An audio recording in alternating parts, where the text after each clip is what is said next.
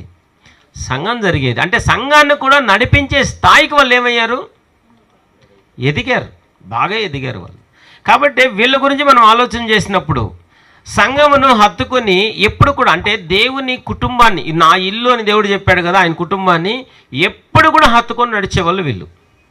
ఈ కుటుంబము ఆత్మ సంబంధమైన కుటుంబమైనా దేవుని ఇల్లైనా అంటే క్రీస్తు ప్రభు వారి శరీరం అనే సంఘమును ఎప్పుడు కూడా ఏ ప్రాంతానికి వెళ్ళినా, అది కొరంథీలో కావచ్చు, ఎఫెసీలో కావచ్చు, రోమాలో కావచ్చు, వాళ్ళని ఎట్లే ఉన్నారు వీళ్ళు, దేవుని కుటుంబాన్ని ఈ కుటుంబం హత్తుకొనే నడిచేవాళ్ళు. మనం ఏమైనా ఈ ఊరి నుంచి వేరే ఊరు వెళ్ళామనుకో ఏం చేస్తాం, దేవుని కుటుంబాన్ని హత్తుకోవాలని ఆలోచన వస్తుందా?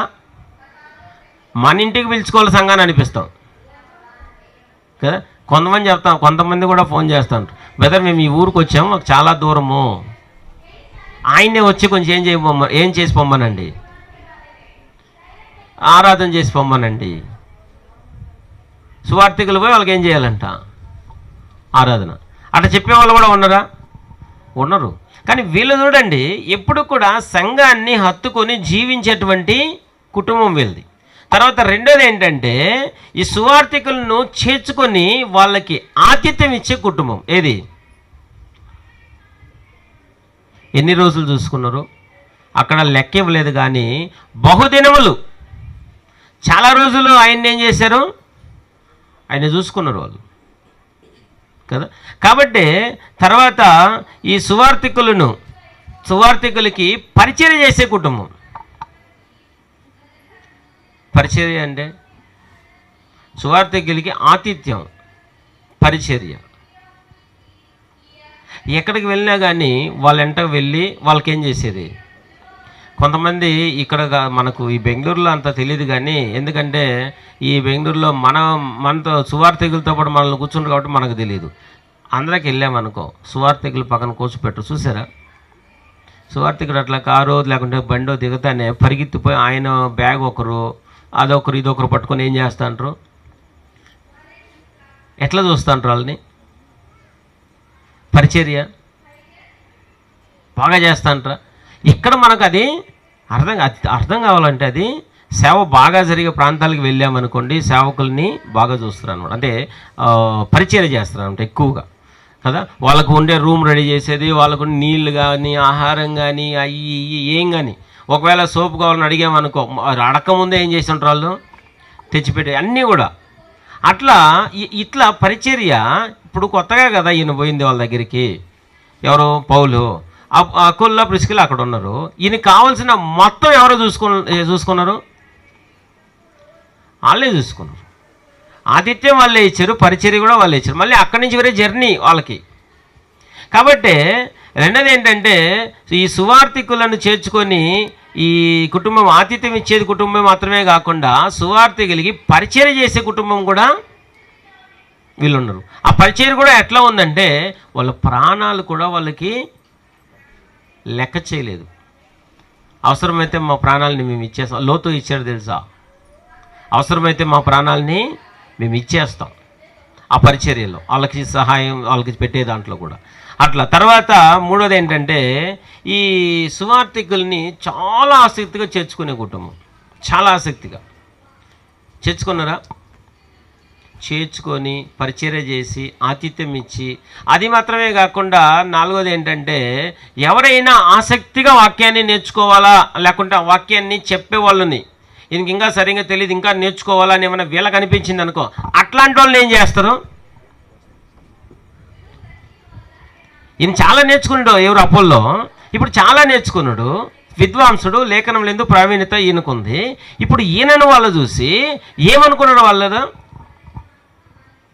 మరీ విశేషంగా వీళ్ళు ఏం చేశారంటే దేవుని మార్గం అంతా కూడా వాళ్ళకి విషాదపరచాలని వీళ్ళే పోయి వాలంటరీగా ఆయన ఇంటికి తీసుకొస్తా ఉన్నారు. ఆసక్తి కలిగినటువంటి వాళ్ళని, దేవుని వాక్యాన్ని బాగా చెప్పేటువంటి వాళ్ళని ఈయన ఏం చేసే, ఆయన ఈ కుటుంబం ఏం చేసేది? ప్రోత్సాహపరిచేది. కాబట్టి సత్యం మీద ఇంకొకటి ఏంటంటే, సత్యం మీద వీళ్ళకి ఎంత ఆసక్తి ఉందనేది మనకేమవుద్ది? ఎంత ఆసక్తి ఉంది సత్యం మీద? ఆయన పిలుచుకొని వచ్చిన తర్వాత ఆయన ఇంట్లో ఉండి పెట్టి ఆహారాన్ని పెట్టి బాగా ఆతిథ్యం ఇచ్చి చూసి ఇంకెళ్ళని అన్నరా? కూర్చోబెట్టి ఆయన్ని సత్యాన్ని పూర్తిగా ఆయన ఏం చేశారు? విషదపరిచారు ఆయనకి. అంటే వీళ్ళు సత్యంలో ఎట్లా ఉన్నారు? ఈ కుటుంబం సత్యంలో రోజు రోజుకి ఎదిగినటువంటి కుటుంబంగా మనకు కనపడద్దు అన్నమాట. తర్వాత ఈ కుటుంబం వారి ఇంట స్థానిక సంఘానికి వాళ్ళ ఇల్లు కూడా ఇచ్చే స్థాయికి వాళ్ళు ఏమైపోయారు?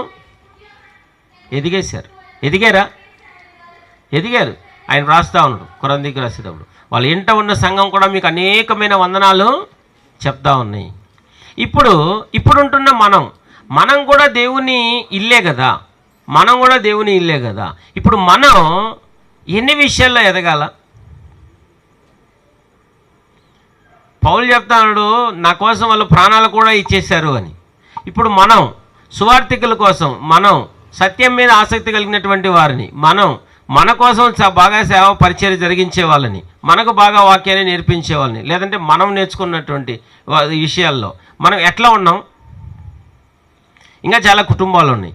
ఈ అకుల్లా, ప్రిస్కిల్లా కావచ్చు, ఇంకా ఫిలిప్పీ కుటుంబం కూడా, ఆయనకు 4 కుమార్తెలు ఉన్నారా? వాళ్ళందరినీ ఎట్లా రెడీ చేశాడు ఆయన? ఇట్లంతా కూడా కొన్ని కుటుంబాలను మనం ఆలోచన చేస్తే, తర్వాత మనకు కొత్త నిబంధనలో ఫీబే, ఆ స్త్రీ పనిచేసిందా? ఇట్లా చాలామంది ఏం చేశారంటే క్రీస్తు ప్రభువారి ద్వారా అంత దేవుని కుటుంబంలో చేర్చబడిన తర్వాత ఆ కుటుంబంలో వాళ్ళ బాధ్యతలు తెలుసుకొని వాళ్ళు రోజుకి ఏమయ్యారు? ఆ బాధ్యతలు నెరవేర్చుకుంటూ ఉన్నారు. ఒకవైపు ఏమో వాళ్ళు ఎదుగుతూ వచ్చారనమాట. ఒకవైపు ఎదుగుతూ వాళ్ళ బాధ్యతలన్నింటినీ కూడా ఏం చేశారు? వాళ్ళు నెరవేర్చిన దానికే ఈరోజు మనకు పాఠంగా, మనకు మాదిరిగా ఆ కుటుంబాలన్నింటినీ కూడా స్పిరిచువల్గా, ఆత్మ సంబంధ కుటుంబంలో దేవుడు నా ఇల్లు అని చెప్పుకునే స్థాయికి వాళ్ళు నిలబడ్డారు. ఈరోజు కూడా అలాంటి అవకాశం మనకు ఉందా అంటే, ఈరోజు కూడా అట్లాంటి అవకాశం ఉంది. వాళ్ళకంటే మనకు ఇలాగ రాసి ఇవ్వలేదు, కానీ మనకు అన్నీ కూడా రాసి ఆయన ఏం చేసేసాడు? ఆయన ఇచ్చేశాడు. పాత నిబంధనలు ఎలాగైతే వాళ్ళు నా కుటుంబాన్ని, అంటే ఇజ్రాయేల్ ప్రజల్ని నా స్వకీయ జనం అని చెప్పుకున్నాడో, నా కుటుంబాన్ని చెప్పుకున్నారో దేవుడు, అదేలాగనే ఈ రోజుల్లో కూడా క్రీస్తు ప్రభు వారి యొక్క శరీరం అనే సంఘాన్ని, అది కేర్పురంలో కావచ్చు, ఇలాంటి బెంచడంలో ఇంకెక్కడన్నా కావచ్చు కదా, అది సంఘాన్ని ఏమని చెప్పుకుంటాడు ఆయన? నా కుటుంబం, ఇది నా కుటుంబం అని దేవుడు చెప్పుకుంటాడు. ఇప్పుడు దేవుని కుటుంబంలో ఉంటున్న మనము మన బాధ్యతలు ఏమన్నా నెరవేర్తించలేదు అనుకోండి, ఏమైపోతాం?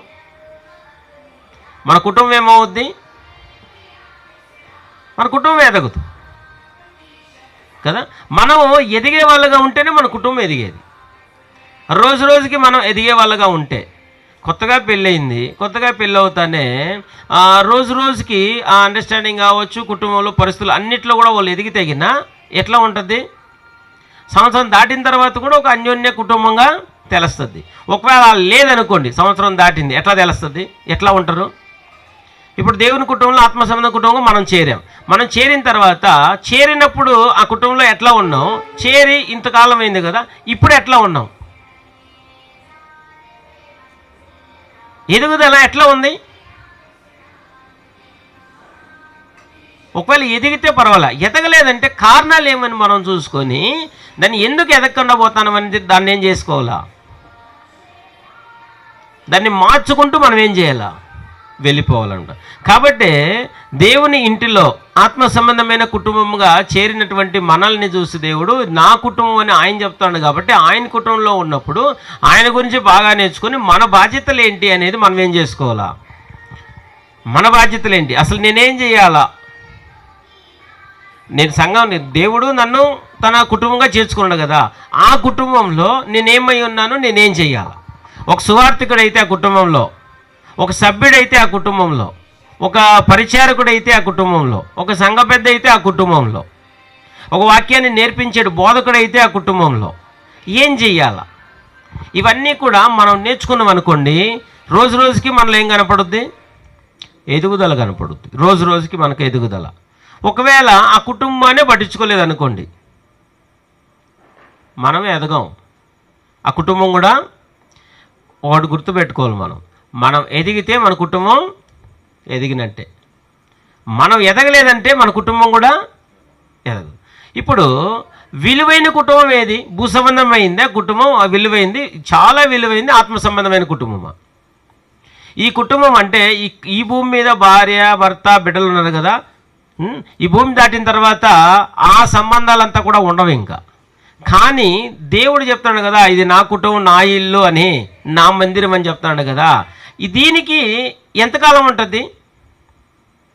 ఈ భూమి దాటిన తర్వాత ఆ సంబంధంలో మనం ఉంటాం, ఉండమా? ఏ కుటుంబాల కోసం మనం ఎక్కువ కష్టపడుతున్నాం? ఏ కుటుంబం, ఆత్మ సంబంధమైన కుటుంబం కోసం ఎక్కువగా కష్టపడతా ఉన్నామా? ఎక్కువగా ప్రయాసపడతా ఉన్నామా? ఎక్కువగా ఆలోచన చేస్తూ ఉన్నామా? లేదంటే భూ సంబంధమైన కుటుంబం కోసం ఎక్కువగా ప్రయాసపడతా ఉన్నామా? ఎక్కువగా ఆలోచన చేస్తా ఉన్నామా? ఏ కుటుంబం కోసం మనం ఎక్కువ పనులు చేస్తామో ఆ కుటుంబం ఎదుగుద్ది కదా. కొన్నిసార్లు భూ సంబంధమైన కుటుంబాన్ని చాలా కాన్సన్ట్రేషన్ పెట్టుకొని బాగా పనిచేస్తాం, అది ఎదుగుద్ది. కానీ ఎదిగినా కూడా కొన్నిసార్లు ప్రయోజనం ఉండదు. కానీ ఆత్మ సంబంధంగా మనం ఎదక్కోకుండా భూ సంబంధంగా ఎంత ఎదిగినా కూడా ఏముండదు, అంత ప్రయోజనం మనకు ఉండదు. కాబట్టి మనం ఏం చేయాలంటే, దేవుని యొక్క కుటుంబంలో నా ఇల్లు అని మన గురించి ఆయన చెప్తా ఉన్నాడు కాబట్టి మనమే ఆ ఇల్లు కాబట్టి ఆ ఇంటికి సంబంధించినటువంటి బరువు బాధ్యతలను మనం ఏం చేయాలా? ఆ బాధ్యతలను నేర్చుకోవాలి, ఆ బరువులు కూడా భరించాలి. లేదంటే మనం కూడా లాస్ అవుతాం అనేది మనకు అర్థం అవ్వాలి. మనం కూడా ఏమైపోతాం? మనం కూడా లాస్ అవుతాం కదా. కాబట్టి ఇట్లా దేవుని కుటుంబంలో మొదటి శతాబ్దంలో చూడండి, ఆది సంఘంలో చేర్చారు కదా, చేర్చబడతా ఉన్నారు కదా కుటుంబంలో. ఇప్పుడు కుటుంబంలో చేర్చబడిన వాళ్ళందరూ కూడా ఏం చేశారు? అందరూ కూడా వాళ్ళ పనులు వాళ్ళు చేసుకుంటూ వెళ్ళిపోయారు. వాళ్ళు బాగా వాక్యం నేర్చుకున్నారు. ఈ స్టెఫన్ కావచ్చు, ఫిలిప్పి కావచ్చు, వీళ్ళు చాలా బాగా నేర్చుకున్నారు. బాగా నేర్చుకున్న తర్వాత కూడా వాళ్ళు ఏం చేశారు? చెదిరిపోయిన వాళ్ళందరూ సువార్తను ఏం చేశారు? చెదిరిపోయిన వాళ్ళందరూ ఆ ఇంటి పనే చేశారు. చెదిరిపోయిన వాళ్ళందరూ ఆ ఇంటి పని చేశారు. అంటే వాళ్ళు ఏమి ఎరిగారంటే, నా ఇంటి పని ఏమి ప్రధానమైన పని మా ఇంటి పని ఏమి అది తెలుసుకున్న వాళ్ళు దాన్ని చేయలేకుండా ఉన్నారా అంటే చేయలేక కూడా ఉండలేకపోయారు వాళ్ళు. కాబట్టి చెదిరిపోయిన వాళ్ళందరూ, మీరు 8వ అధ్యాయం అపోస్తలుల కార్యాలు చదివిందంటే గిన ఆ సంఘం చెదిరిపోద్ది. ఆ దేవుని యొక్క కుటుంబం అని చెప్తారు కదా, దాన్ని ఆ రోజు బాబేలు గౌరవం ఎట్లా అయితే చెదిరిపోయిందో ఇక్కడ సంఘాన్ని కూడా ఆయన చెదరగొట్టేశాడు. శోధనలు వచ్చాయి, చెదిరిపోయింది. చెదిరిపోతానేమైంది? వెళ్ళిపోయారు అందరూ. అప్పుడు అందరూ సువార్త చెప్పుకుంటే ఏమైపోయారు? వెళ్ళిపోయారు. ఈ సువార్త చెప్పే పని ఏ ఇంటి పని? మన ఇంటి పనే కాదా? సువార్త చెప్పే విషయంలో అకుల్లా ప్రిస్కిలా ఎట్లా ఉన్నారు? సువార్థికులకి ఆతిథ్యాన్ని, పరిచర్యని, వాళ్ళకి సపోర్ట్ని ఇచ్చే దాంట్లో ఉన్నవి మాత్రమే కాదు, లేక ఆ సత్యాన్ని నేర్చుకోవాలని ఆసక్తి కలిగినటువంటి వాళ్ళని కూర్చోబెట్టి చెప్పే విషయంలో మాత్రమే కాదు, ఈ సువార్తని బాగా చెప్పే విషయంలో వాళ్ళు ఎంత ఆసక్తిగా ఉన్నారనేది మనకు ఆ భాగంలో ఏమవుద్ది? కనపడుద్ది. ఇప్పుడు మన గురించి మనం ఆలోచన చేయండి. మొదటి శతాబ్దంలో వాళ్ళు అంత బాగా ఎందుకు చేయగలిగారు? మనం ఎందుకు ఇప్పుడు చేయలేకపోతున్నాం? కొంతమందికి భూ సంబంధమైన కుటుంబంలో కూడా ఉంటాం, కానీ బాధ్యతలు ఏంటని కూడా తెలియదు. అదేలాగనే ఆత్మ సంబంధంగా బాప్టిజం తీసుకొని లోపలికి వచ్చిన తర్వాత కూడా, దేవుని కుటుంబం అయిన తర్వాత కూడా అదేలాగానే ఉన్నారు. అంతే కదా. అక్కడ ఎట్లయితే బాధ్యతలు తెలియకుండా ఉంటారో అట్లే ఇక్కడికి వచ్చిన తర్వాత కూడా ఇంకా కొంతమంది భూ సంబంధమైన కుటుంబంలో బాధ్యతలు బాగా నెరవేర్చుకుంటూ ఈ ఆత్మ సంబంధమైన కుటుంబంకి వచ్చిన తర్వాత బాధ్యత లేని వాళ్ళగా ఉండేవాళ్ళు లేరా? ఉన్నారు. అదే నా కుటుంబము, నా భార్య, నా బిడ్డలు అంటే ఎంత ఇది చేసుకుంటాం, ఎంత ఆలోచన చేస్తాం.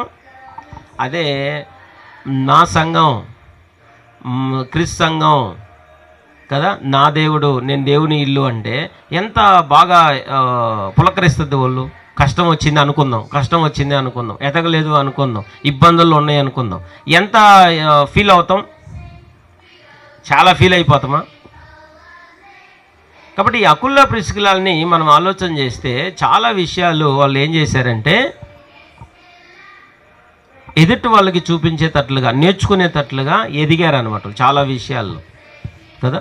ఆ సువార్త విషయంలో, చెప్పే విషయం, సత్యాన్ని నేర్చుకునే విషయంలో, సువార్తను చెప్పే విషయంలో, సంఘస్థులకి ఇంట్లో ఆరాధన చేసుకునే అవకాశంలో, తర్వాత సువార్తికుల్ని చేర్చుకునే విషయంలో, సువార్తకి ఆసక్తి కలిగినటువంటి వాళ్ళని చేర్చుకుని వాక్యం చెప్పే విషయంలో, సువార్తికులకి 1 రోజు కాదు, 2 రోజులు కాదు, ఎన్ని రోజులైనా నువ్వేం చేయొచ్చు, మా ఇంట్లో ఉండొచ్చు, ఎన్ని రోజులైనా, బహుదినములు అక్కడ ఉన్నా కూడా వాళ్ళకి విసుగు లేకుండా వాళ్ళ ప్రాణాలు కావాలంటే తెగించి వాళ్ళకి ఆతిథ్యం ఇచ్చినటువంటి కుటుంబం.